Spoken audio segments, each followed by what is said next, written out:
Okay, share ko lang guys, someone asked, kapag ba raw nahulog ang pagkain sa sahig, pwede pa ba raw ito kainin dahil wala pang 5 seconds? Let me explain something. Nangyayari ang bacterial food contamination in less than a second dahil ang mga bacteria ay present lang anywhere. So the answer to the question kung pwede pa ba kainin ito ay hindi po.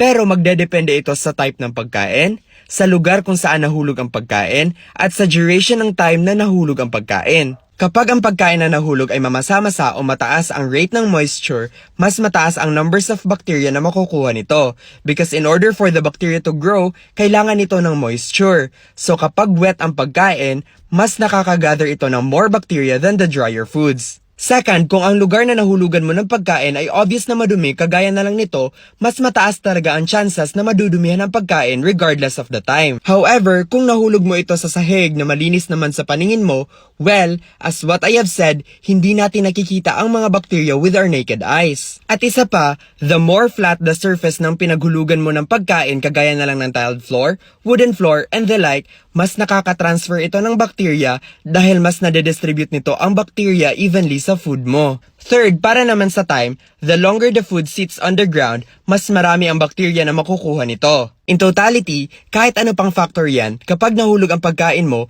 wag na po natin itong kainin dahil marami ang species ng bacteria na present anywhere. Some of these are harmless pero baka hindi mo na namalaya na pathogenic na bacteria na pala ang dumapos sa pagkain mo.